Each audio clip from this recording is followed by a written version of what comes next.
The Orioles have one of the most elite and youngest teams in baseball right now, and I was extremely excited to see him this season until about 2 days ago, where I'm not sure what's going to happen because bad news is already pouring in. Let's get into it.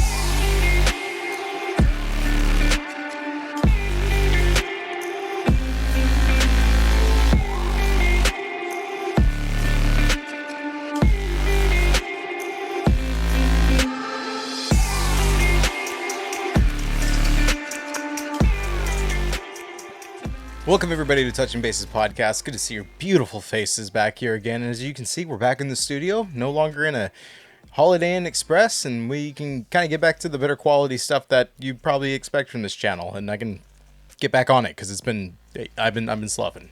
Oh man, I've been sloughing. I'm sorry. If you're new here, hit the subscribe button, join the family, and then if you like the video at the very end, go ahead and give it a like. I want it to be earned. I don't want you to just like it just because I told you to. So give that much, but definitely subscribe. Do that because I told you to. The Orioles are good going into 2024 as is, especially with the new ownership taking over and there being probably a little bit more money going towards the team and building it up. And we saw that as evidence when they made a trade the next day after the team was sold to get Corbin Burnes, and I was getting really excited for this team. Having Kyle Bradish, Corbin Burnes, Grayson Rodriguez, this was an elite starting rotation that was going to do very well, and we already know about the bats that are involved in this team. Like it's very promising. Santander, Gunnar Henderson, Adley Rutschman. This is going to be an elite team in the AL East, and I'm excited for that because it's always the Yankees or the Red Sox, and sometimes the Blue Jays, but very rarely the Blue Jays. So it's nice to see the Orioles maybe make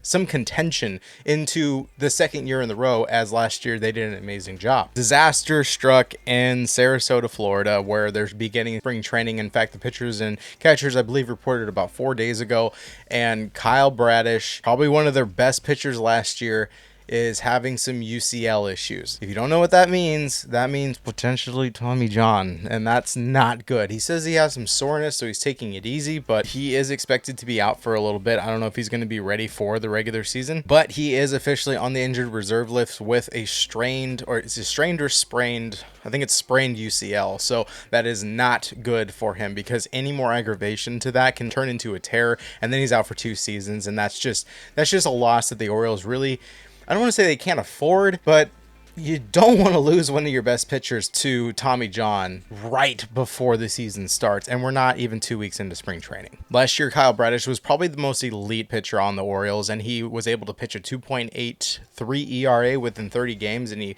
had a 12-7 record. He was able to rack up a 4.9 WAR, which really speaks volumes when it comes to a starting pitcher. I was really looking forward to seeing him this year. I'm not ruling him out. I'm not saying he's done, but it's not good. That UCL has become like it's stupid to say this, but the Achilles heel of baseball, pretty much. It's been taking out all the major pitchers and even some players. There's a couple catchers that have had to go get Tommy John because they've thrown out their arm throwing it down to second. Like it just seems to be plaguing baseball like crazy the last few years, and I don't know what MLB is going to do about it, but they need to address it somehow, some way, whether it's preventative or whether it's maybe setting up a 6-man rotation instead of a 5 to give them more breaks. But something's got to happen at this point. It's getting ridiculous, and now the Orioles are down one of their most elite pitchers. I was looking for that top 3 of Burnes, Rodriguez, and Bradish, and I was hoping maybe they would sign one more player because now that they have the new ownership, maybe they can add one more. So strategically, this could benefit the Orioles in the long run,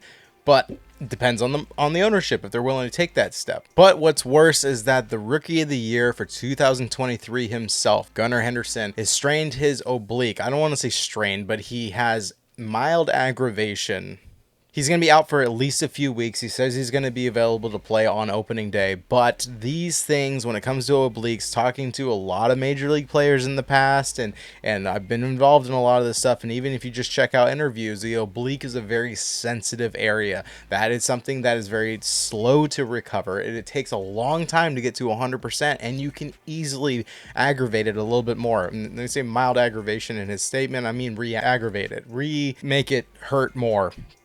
Yeah. Last year, Ohtani suffered I'm going to quote, mild oblique inflammation. Literally a quote, and he missed 7 games last season. It wasn't even a strain. That's what I'm trying to say. It wasn't even a strain. It was oblique inflammation, and he was out for 7 whole games. A strain itself on the oblique is going to take obviously a couple weeks, but it doesn't mean that he's just in the clear outside of baseball. He could do anything. He could twist wrong. He can move wrong. He can jump wrong. He can get out of his car wrong, and it could aggravate it and make it worse. Nobody wants to see Gunnar go down, but I hope that he can get better before spring training ends, so at least he can get into his groove and really practice and play and see some balls before opening day starts. Yes, he is an incredible player, but spring training is spring training. That's a good place to get yourself in the right mood and the right zone, see new pitches, see what players have been working on the other side, and really push themselves to that next level to perform better than what they did last year. On top of that, we have John Means, who's also been out for a while since October. He had elbow soreness, which I don't know if it's a UCL or not, but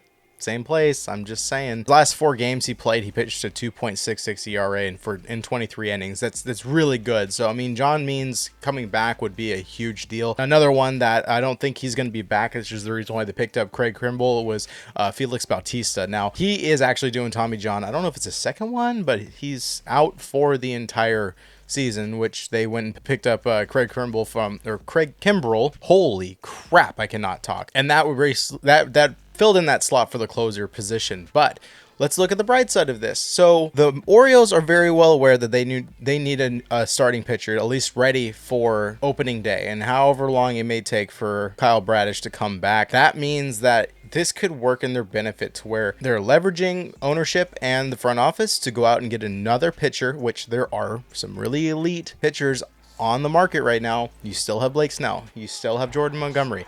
That doesn't mean that they have to go sign him for long contracts, but at the same time, that might be all that Jordan Montgomery and Snell are going to actually take, because they have Boris, who is obviously holding hostage of this entire market this whole offseason for these big name players. But if you were to sign Blake Snell for a 5-year deal for the amount of money that he's looking for, and you have Kyle Bradish come back healthy 100%, you have Corbin Burnes, Blake Snell, Kyle Bradish, and Grayson Rodriguez as your rotation. This by far is going to be the best rotation in baseball. And you have him for 5 years, which is elite. The only one that would be falling off in the near future would be Corbin Burnes. But at that point, if you're willing to get that great of a team, play this whole season, maybe go to a World Series, he's going to want to resign or short extension. Either way, they're going to want to stay together because they're a winning team. They want the rings. They want the history. So this could work in their favor. As of yesterday, there's been talks that the Marlins and the O's are in talk about a trade. I don't know what exactly that will entail as far as the Orioles side. They have a pretty deep farm system, so they have ability to trade prospects that are coming up in order to get what they want. It sounds like they're looking at Jesus Luzardo. Now, he's a 26-year-old that pitched 10-10 last year for the Marlins. It doesn't sound too good on the record, but he found his groove in the last 2 years, where he's pitched a combined of 3.23 ERA with a 3.12 FIP. Sorry, that was in 2022. Last season, it threw 3.54 ERA and a 3.55 FIP, which was one of the best in the Marlins pitching staff, and definitely someone worthy to like filling the slot for Bradish. I understand that. And then when Bradish does return, he can just slide down. It'd still be a very elite team and maybe cost a little bit less. That's probably the way the Orioles would like to go, but I would say go sign a star pitcher, and then you don't have to lose anybody, especially in that farm system coming up, to keep that elite team elite in the 5 or 6 years from now. But I don't know who they're going to ask for as far as the prospects go. I haven't looked too deep into the prospects of the Orioles. Obviously, everybody knows about Jackson Holliday. That is not going to be on the table. I don't care. If they got rid of Jackson Holliday for a pitcher, I will return the jerseys and the hats I just bought, because I told you I'm bandwagoning with these Orioles. Even with this hit, I'm bandwagoning over. I'm liking that team. That's gonna be my AL East team for sure. I'm already sold on them. But if you get rid of Jackson Holliday for Luzardo, I'm gonna have some.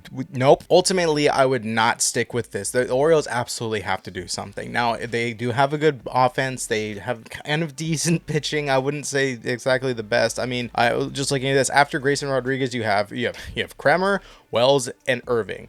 That's a 4.20 ERA, a 4.35 ERA, and a 4.42 ERA, and that was for last year. That's not going to cut it, especially since the teams in the AL East, like the Yankees, they signed Soto, they traded for Verdugo. Rizzo's now back on the lineup. DJ LeMahieu, he matched the same stats that Matt Chapman did, and everybody's talking about how great Matt Chapman was. And now they're also introducing hopefully long-term Jason Dominguez, who is very sought after right now, and everybody's looking at him as far as one of the top rookies and maybe potentially rookie of the year. And Boston just got Vaughn Grissom over from the Braves after the trade for Chris Sale from Atlanta, and they also brought in Tyler O'Neill from the Cardinals, who is a huge bat. I don't know why nobody's talking about him. Maybe it's because of his attitude and nobody wants to give him publicity. That's for another video. So this is not good. The Orioles absolutely need to pick up somebody as far as a pitcher. I would say someone who has an ERA at the very least below a 3.50 at least, and doesn't walk batters. That is one of the big things. Doesn't have to be a high K rate, maybe a lot of ground balls, not a lot of fly balls. Just because of Camden Yards, I would not trust a big bat be in that stadium with a pitcher that often